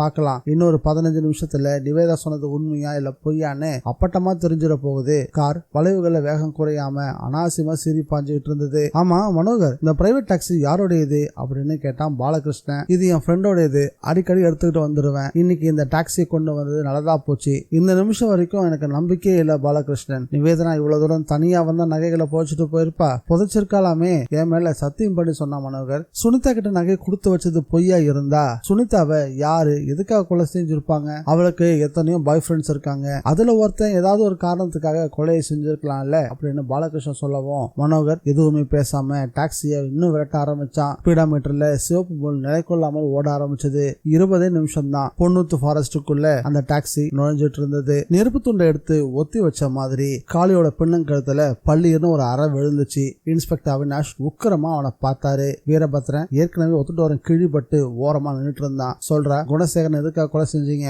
ஐயோ சார், குணசேகரன் யாருன்னு எங்களுக்கு தெரியாது சார், அவனை நாங்க எதுக்காக சார் கொலை போறோம்? நேற்றுக்கு மதியானம் நீங்க 2 பேரும் அந்த நிவேதனா கிட்ட அவ வீட்டுல வச்சு பேசிட்டு இருந்தீங்களே, அப்போ உங்களை நான் யாருன்னு விசாரிச்சப்போ குணசேகரனோட ஃப்ரெண்டுன்னு வர சொன்னீங்க இல்லையா? ஆமா சார், அது வந்து சார் அப்படின்னு காளி தடுமாற ஆரம்பிச்சான். மறுபடியும் பள்ளின்னு ஒரு அறை விழுந்துச்சு. காளிக்கு அடி விழுந்ததும் வீரபத்ரன் அவசரத்தோட ஓடி வந்து, டே காளி, ஐயா கிட்ட விஷயத்த பூரா சொல்லிடலாண்டா. அந்த கஸ்மாலம் பிடிச்ச நகைக்கு ஆசைப்பட்டு இந்த கொலைகேஸ்ல மாட்டிக்கிட்டு தூக்குல போய் தொங்கணும், அந்த நகையை பத்தி எல்லாத்தையும் சொல்லிடுறா. நகையா? அவினாஷ் திகைக்கவும், ஆமா சார், அந்த பொண்ணு நிவேதனா இருக்காளே, அவ மும்பைல இருந்து ட்ரெயின்ல வரப்போ அப்படின்னு நடந்த எல்லா விஷயத்தையும் சொல்லி முடிச்சான் காளி. காளி சொல்றத பிரமிப்போட கேட்டுக்கிட்டு இருந்தாரு அவினாஷ். இருட்டுற அந்த சாயங்கால வேளையில பொன்னுத்து ஃபாரஸ்ட் ஆள் நடமாட்டமே இல்லாம அத்துவானமா இருந்துச்சு. சூரியன் அன்னை தினத்துக்கு குட் பை சொல்லிட்டு எப்பவோ கண்ணை விட்டு மறைஞ்சு போயிருந்தது. இருட்டு சுறுசுறுப்பா ஓடி வந்துட்டு இருந்துச்சு. டாக்ஸியை மண் பாதையில ஓரமா நிறுத்திட்டு 3 பேரும் காட்டுக்குள்ள நடக்க ஆரம்பிச்சாங்க. நிவேதனா வேர்வேல ஏகத்துக்கும் நனைஞ்சு போயிருந்தா. பாலகிருஷ்ணன் கையில ஒரு சின்ன கடப்பாறை. எந்த இடம்னு கேட்டான் மனோகர். நிவேதனா பாலகிருஷ்ணனை ஏறிட்டு பார்த்தா. பாலகிருஷ்ணன் மனோகரனை பார்த்தான். நிவேதனா சொன்ன அடையாளத்தை வச்சு பார்த்தா, நம்ம இன்னும் கொஞ்சம் உள்ள போகணும்னு நினைக்கிறேன். மனோகர் சுத்தும் முத்தும் பார்த்தான். அந்த காடு பூராவும் மிகப்பெரிய விருட்சங்கள் நிறையவே கண்ணுக்கு தென்பட்டுச்சு. அதோடைய உச்சியில அடையும் பறவைகள், அதோட கீச்சொலிகள்னு அந்த காடு பார்க்கறதுக்கு ரொம்ப ரம்மியமா தான் இருந்துச்சு. ஆனாலும் சூழ்நிலை வேறு விதமா இருந்தது. ரொம்ப தூரம் போகணுமா? இல்ல, பக்கம் தான். மனோகர் தான் கையில இருந்த டார்ச்சை எடுத்து உயிர்ப்பிச்சான். வாங்க போகலாம். உள்ள போக ஆரம்பிச்சாங்க. அவினாஷ் சூரியன்னு தீவிரமானாரு. காளிய உசுப்பினாரு. டேய், வாசல்ல அந்த கார் நினைச்சுன்னு சொன்னல, அதோட நம்பர் என்னன்னு சொன்ன? MSS 4832 sir. காரை ஓட்டிட்டு வந்தவன் எப்படி இருந்தான்? கருப்பா இருந்தான் sir. Constable. Yes sir, jeep எடுத்துட்டு வர சொல்லுங்க அப்படின்னு சொன்னார் அவினாஷ். சொன்னவரு தன்னோட மேஜை மேல இருந்த தொப்பியையும் அந்த சின்ன தடியையும் எடுத்துக்கிட்டு ஸ்டேஷனோட வாசல் நோக்கி நடக்க ஆரம்பிச்சாரு. வெகுவா இருட்டு ரொம்பவே பொண்ணுத்து ஃபாரஸ்ட நிரப்ப ஆரம்பிச்சிருந்தது. நூற்றுக்கணக்கான சுவர் கோழிகள் இளையராஜாவோட உதவியே இல்லாம ரீ ரெக்கார்டிங் ஆரம்பிச்சிருந்தது. ஏற்ற இறக்கம் இல்லாம ஒரே கொய்ன்ற சத்தம். மனோகர் எந்த இடம்னு கேட்டான். இதோ இந்த இடம் தான். இதான் நிவேதனா அப்படின்னு நிவேதனா கிட்ட கேட்க அவளும் ஆமா அப்படின்னு பொய்ய தலையாட்டினா. அப்ப தோண்டு பாலகிருஷ்ணன் தோண்ட ஆரம்பிச்சான். நிவேதனா மனோகரையும் பயத்தோட பாத்துட்டு இருந்தா. மனோகர் பாலகிருஷ்ணனையும் பாத்துட்டு இருந்தான். எவ்வளவு நேரம் ஆகுது சீக்கிரம் அப்படின்னு விரட்டினா மனோகர். பாலகிருஷ்ணன் வேக வேகமா தோண்டினா. 10 நிமிஷம் தோண்டலுக்கு பிறகு ஒரு பாலத்தின் பையில சின்ன முடிச்சுகளா அடைபட்டு இருந்த அந்த நகைகள் எல்லாம் வெளியே வர ஆரம்பிச்சது. நிவேதனா அதிர்ச்சியில பொடி பொடியா உடைஞ்சு போனா. பாலகிருஷ்ணன் தன் கையில ஒட்டியிருந்த மணலை தட்டிட்டு மனோகரை பார்த்து புன்னகிச்சான். இந்த நகைய மனோகர்? ஆமா இதேதான் அப்படின்னு மனோகர் ஆர்வமா குழியை நோக்கி போக ஆரம்பிச்சான். எடுத்துக்க மனோகர் அப்படின்னு பாலகிருஷ்ணன் சொல்லவும் மனோகர் குழி அருகே மண்டி போட்டு உட்கார்ந்தான். நகைகள் எடுக்க குனிஞ்சான். அதே நொடி பாலகிருஷ்ணன் விரல்கள்ல ஒரு சின்ன ரிவால்வர் மின்ன ஆரம்பிச்சது. மனோகருடைய பின்னந்தலையை குறிப்பாக்க ஆரம்பிச்சது. நிவேதா கத்தினா. பாலகிருஷ்ணன் வேண்டாம் சுட்டுடாதீங்க. ஆனா பாலகிருஷ்ணன் சுட்டான். துப்பாக்கியிலிருந்து வெடிப்பட்ட குண்டு மனோகருடைய பின்னந்தலையை சிதறடிச்சிருந்தது. அவன் அப்படியே சரிஞ்சு முன்பக்கம் விழுந்தான். பாலகிருஷ்ணன் அப்படின்னு வீரிட்டு கத்தினா நிவேதனா. நிவேதனா கத்தமும் பாலகிருஷ்ணன் அந்த பிஸ்டலோட நிவேதனா பக்கம் திரும்பினா. இப்போ அந்த பிஸ்டல் நிவேதனாவை குறிப்பாக்க ஆரம்பிச்சது. நிவேதனாவோட வீட்டு வாசல்ல கார் இல்லாமல் போகவும் ஜீப்ல இருந்த ஒயர்லெஸ் உசுப்பினாரு அவினாஷ். ஹலோ டிராபிக் கண்ட்ரோலா? ஆமா சார். ஒரு பிரைவேட் டாக்ஸி நம்பர் MSS 4832 சிட்டில இருந்து நிமிஷம் எங்க இருக்குன்னு எனக்கு தெரியணும் சார். கொஞ்சம் வெயிட் பண்ணுங்க சார், செக் பண்ணிட்டு சொல்லிடுறேன் அப்படின்னு பதில் வந்துச்சு. 5 நிமிஷத்துக்கு பிறகு மறுபடியும் வயர்லெஸ் கரகரக்க ஆரம்பிச்சது. 20 நிமிஷத்துக்கு முன்னாடி தான் சார் பொண்ணுத்து ஃபாரஸ்ட் ரோட்ல சார்ஜன் பெஞ்சமின் அந்த காரை நோட் பண்ணிருக்காரு. அப்படியா, தேங்க்யூ அப்படின்னு சொன்னவரு போலீஸ் ஜீப்பை பொண்ணுத்து ஃபாரஸ்ட் நோக்கி திருப்ப சொன்னாரு. பாலகிருஷ்ணன் சிரிச்சான். என்ன நிவேதனா அப்படி தகச்சு போய் நின்னுட்ட? பாலகிருஷ்ணன் இந்த நகை உங்களுக்கு அப்படின்னு கேட்க வந்த கேள்வியை முழுசா கேட்காம ஆச்சரியத்தோட வார்த்தைகளை மின்னும் முழுங்கினா. இந்த நகை இங்க எப்படி வந்துச்சுன்னு கேக்குறியா? நான் தான் புதைச்சு வச்சேன். எனக்கு எப்படி கிடைச்சதுன்னு கேக்குறியா? உன்னோட தோழி சுனிதாவை இல்லாம பண்ணது நான் தான். சுனிதாவை காலி பண்ணிட்டு இந்த நகை எல்லாத்தையும் இங்க எடுத்துட்டு வந்துட்டேன். நீ சுனிதா கிட்ட நகையை கொடுத்து வச்சது எனக்கு எப்படி தெரியும் கேக்குறியா? நேற்றுக்கு சாயந்தரம் உன்னை சுனிதா வீட்டுல டிராப் பண்ண வந்தனே, அப்பவே தெரிஞ்சுக்கிட்டேன். உன்னை இறக்கி விட்டுட்டு போற மாதிரி நடிச்சுட்டு மறுபடியும் சுனிதாவோட வீட்டுக்கு பின்பக்கமா வந்து ஜன்னல் வழியா நீ அந்த சுனிதா கிட்ட நகைகளை கொடுத்தத நான் பாத்துக்கிட்டே தான் இருந்தேன். அது மட்டும் இல்ல, நீங்க 2 பேரும் பேசுனதே நான் கேட்டேன். அப்போ சுனிதாவை கொண்டது நீங்களா அப்படின்னு ஆச்சரியத்துல உறைஞ்சே போயிட்டா. நானே தான் நிவேதனா. கிட்டத்தட்ட இந்த நகையோட மொத்த மதிப்பு 1 கோடி ரூபாய் வரைக்கும் போகும். இதுக்காக எத்தனை கொலை வேணாலும் பண்ணலாம். ஆனா நீ ஒரு விஷயத்த தெரிஞ்சுக்கணும். உன் அண்ணன் குணசேகரனை கொன்னது அந்த சுனிதா தான். என்கிட்ட சாகிறதுக்கு முன்னாடி அவளே இதை என்கிட்ட சொன்னா. அரவிந்தாச்சனை கொன்னவன் மனோகர். இதையும் அவ தான் என்கிட்ட சொன்னா. என்னோட பங்குக்கு நான் சுனிதாவை கொண்டுட்டேன். இந்த நகைகள் எல்லாத்தையும் பத்திரமா எடுத்து வச்சுக்கிட்டேன். இந்த நகையை பத்தி விஷயம் தெரிஞ்ச அத்தனை பேரும் இப்ப உயிரோட இல்ல, ஒன்ன தவிர அப்படின்னு பாலகிருஷ்ணன் ஒரு வில்ல மாதிரி பேச ஆரம்பிக்கவும் நிவேதனா பாலகிருஷ்ணன் அப்படின்னு அதிர்ச்சியாவை பேர சொன்னா. நிவேதனா நீயே இருக்கிறத நான் விரும்பல. உன்னையும் மனோகரையும் ஒரேடியா முடிக்கதான் உங்க 2 பேரும் இந்த ஃபாரஸ்டுக்கே நான் கூட்டிட்டு வந்தேன். பாலகிருஷ்ணன் பேச பேச நிவேதனாவுக்கு குப்புன்னு வேக்க ஆரம்பிச்சது. பயத்துல என்ன பண்றதுன்னு தெரியாம பக்கவாட்டுல இருந்த ஒரு பள்ளத்துல குதிச்சு ஓட ஆரம்பிச்சா. ஜீப் பொண்ணுது ஃபாரஸ்ட்ல ஓடிட்டு இருந்துச்சு. பின் சீட்ல உட்கார்ந்து இந்த கான்ஸ்டபிள் மெல்லிய குரல்ல சொன்னாரு, சார் ஜீப் சிட்டி பக்கமா திருப்பி அந்த காரை தேடலாமே. இந்த நேரத்துல அந்த ஃபாரஸ்ட் ஏரியாவுக்கு அவங்க எதுக்காக வர போறாங்க?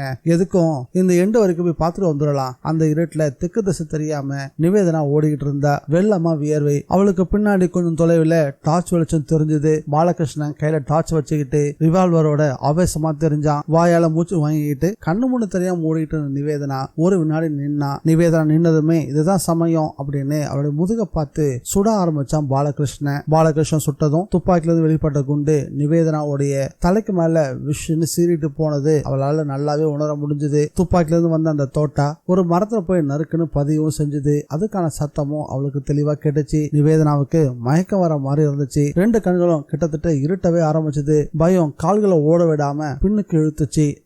இனிமேல் நம்மளால ஓட முடியாது, எங்காவது போய் ஒளிஞ்சுக்கலாம் அப்படின்னு நிவேதனா உடம்பு பூராவும் பெருகிட்டு இருந்த வேர்வையை பொருட்படுத்தாம பெருசா மூச்சுரைத்தபடி சுத்தும் முத்தும் பார்த்தா. அந்த பகுதி முழுசா அடர்த்தியா குட்டுச்செடிகள் தெரிஞ்சது. ஒரு செடிக்கு பின்னாடி போய் விழுந்தா நிவேதனா. உடம்பு முழுசும் மறைச்சுக்கிட்டு தலையை மட்டும் வெளியே நீட்டி எட்டி பார்த்தா. இருட்டுல பாலகிருஷ்ணன் பிசாசுத்தனமா ஓடி வந்துகிட்டு இருந்தான். ஜீப் ஃபாரஸ்ட் தொடவும் ஒரு கான்ஸ்டபிள் ஆர்வமா கத்தினாரு, சார் அந்த காரு மண் ரோட்ல நிக்குது பாருங்க சார். அவினாஷ் பிரகாசமானாரு. அப்போ அவங்க இங்கதான் இருக்காங்க. டிரைவர் ஜீப்பை ஓரமா நிறுத்துங்க. ஜீப் ஓரமா ஒதுங்கி நிக்க அவினாஷும் கான்ஸ்டபிளும் ஜீப்ல இருந்து குதிச்சு இறங்கினாங்க. அதே நேரம் காட்டு பகுதிக்குள்ள இருந்து ரிவால்வரால சுடப்போற சத்தம் கேட்கவும் சத்தம் அந்த திசையை நோக்கி ஓட ஆரம்பிச்சார் அவினாஷ். குத்துச்செடிக்கு செடிக்கு ஓரமா ரிவால்வர் துப்பிய தோட்டா சீறிக்கிட்டு போனதும் செடிக்கு பின்னாடி ஒளிஞ்சிட்டு இருந்த நிவேதனா விசுக்குன்னு பயந்து போய் எழுந்து ஓட ஆரம்பிச்சா. பின்னால இருந்து பாலகிருஷ்ணன் சிரிச்சான். நிவேதனா, நீ விடிய விடிய இந்த காடு முழுக்க ஓடினாலும் உன்னால தப்பிக்கவே முடியாது. நீ ஓடி ஓடியதான் சாக போற. சுலபமா என்னோட ரிவால்வர் தோட்டாவை நெஞ்சில வாங்கிட்டு செத்து போயிட்டேன். நிவேதனா பாலகிருஷ்ணன் பேசின எதையும் காதல வாங்கிக்கலான்னு தயாரா இல்ல. அவ செடிகளை விலக்கிக்கிட்டு ஓடுறதுலயே மும்முரமா இருந்தா. நிவேதனா பாலகிருஷ்ணன் வெறி பிடிச்ச மாதிரி கத்தினா. ரிவால்வர் உயர்த்திக்கிட்டு அவளை நோக்கி பாஞ்சான். நிவேதனா அவளோட ஓட்டத்தை நிறுத்தவே இல்ல. 2 நிமிஷம் ஓட்டம். குட்டுச்செடிகள்லாம் முடிஞ்சு போய் ஒரு சமவெளி பிரதேசம் ஆரம்பமாச்சு. நிவேதனா சுலபமா கண்ணுக்கு சிக்கினா. இந்த முறை நிச்சயம் ரிவால்வர்ல இருந்து வெளிவர போற தோட்டா அவ உடம்ப பதம் பாத்துரும். பாலகிருஷ்ணன் ஓடிக்கிட்டே இருந்தவன் நின்னவன் நிவேதனா நோக்கி குறிப்பாக்க ஆரம்பிச்சான். நிவேதனா தொடர்ந்து ஓடிக்கிட்டே இருந்தால அவளால தொடர்ந்து ஓடவே முடியல. கால்கள் பின்ன ஆரம்பிச்சது. ரொம்பவே தளர்ந்து போக ஆரம்பிச்சா. பாலகிருஷ்ணன் நிதானமா நின்னா. சுலபமா குறிப்பாத்தான். ரிவால்வருடைய குதிரையை தட்டிவிட டோமிலும் ஒரு சத்தம். பாலகிருஷ்ணனுடைய கண்டைக்கால் சதை பிச்சுக்கிட்டு போச்சு. தோட்டா அவட கால்ல பாஞ்சிருந்தது. பாலகிருஷ்ணன் தன் கையில வச்சிருந்த ரிவால்வரையும் டார்ச்சையும் புல்லட் பட்ட வேகத்துல தவற விட்டான். அப்படியே சுருண்டு கீழே விழுந்தான். ஓடிக்கிட்டு இருந்த நிவேதனா திரும்பி பார்த்தா. இருட்டுல நிழல் உருவங்களா இன்ஸ்பெக்டர் அவினாஷும் கான்ஸ்டபிளும் தெரிய ஒரு நிம்மதி பெருமூச்சோட அவனை நோக்கி ஓட ஆரம்பிச்சா. இந்த நாவல் உங்களுக்கு பிடிச்சிருக்கா இல்லையான்றத மறக்காம கமெண்ட்ல பதிவு பண்ணுங்க. நம்ம சேனலுக்கு நீங்க ஃபர்ஸ்ட் டைம் வந்திருக்கீங்கன்னா மறக்காம சப்ஸ்கிரைப் பட்டனை பிரஸ் பண்ணி நம்ம சேனலுக்கு சப்போர்ட் பண்ணுங்க. மீண்டும் மற்றொரு புதிய நாவல்ல சந்திக்கலாம். Bye guys.